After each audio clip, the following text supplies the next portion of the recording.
सर्वांचं लक्ष असलेल्या रायगड लोकसभा मतदारसंघामध्ये वंचित बहुजन आघाडीची उमेदवारी आपणाला मिळालेली आहे।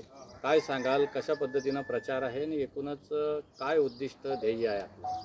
वंचित बहुजन आघाडीचे बाळासाहेब आंबेडकर उर्फ प्रकाश आंबेडकर साहेबांचे प्रथमतः मी धन्यवाद मानते का त्यांनी माझ्यासारख्या सर्वसामान्य शिक्षिकेला ही उमेदवारी दिली।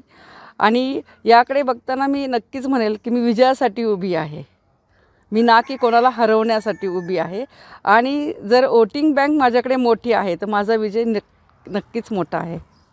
काय आपण करणार आहात, काय आपले उद्दिष्ट आहेत, विकासाच्या संकल्पना काय आहेत? विकासाच्या प्राथमिक संकल्पना म्हणजे बेरोजगारी आहे, दुसरा गोवा जो हायवे आहे त्याबद्दलचा आहे, तसेच ज्या वाड्या वस्त्या आहेत त्यांची प्रगती आहे, वंचित असणाऱ्या घटकांसाठीचं जे जे काही करता येईल ते मी नक्कीच करणार आहे।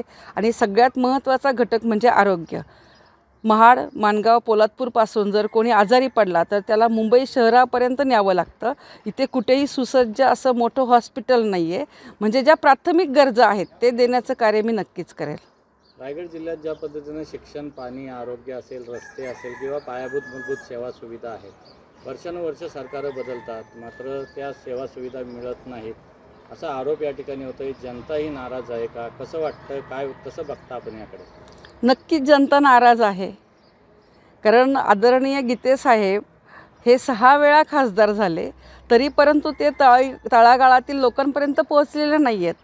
आणि जे आत्ता आदरणीय तटकरे साहेब आहेत त्यांनी विकास केला म्हणत असतील तर त्यांनी कोणता विकास केला हे मला काही समजत नाही, परंतु माझ्यापर्यंत जे जे सामाजिक घटक आहेत, वंचित घटक आहेत, त्यांनी ज्या व्यथा मांडलेल्या आहेत त्या प्रकर्षाने मला निवडणुकीसाठी उभं करण्यामध्ये सहमत आहेत।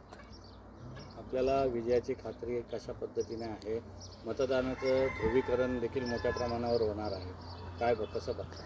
विजयाची खात्री ही 100% आहे। अंदर की बात है, 3 MLA मेरे साथ है। तसंच काँग्रेसचं वोटिंग मला आहे, मी मराठा समाजाची आहे, म्हणजे मराठा समाजाचं वोटिंग आहे। आणि मी भारतीय मराठा महासंघाची रायगड जिल्ह्याचे अध्यक्षसुद्धा आहे, ते वोटिंग माझ्याकडे आहे। डॉक्टर बाबासाहेब आंबेडकरांना मानणारा अनुयायी वर्ग माझ्याकडे आहे, 18 पगड जातीतील लोक माझ्याकडे आहे, म्हणजे माझी वोटिंग बँक नक्कीच मोठी आहे। मला कोणाची मतं काही घ्यायची नाही आहेत किंवा कोणाला हरवायचं नाही आहे, तर मला जिंकायचं आहे, म्हणून मी उभी आहे।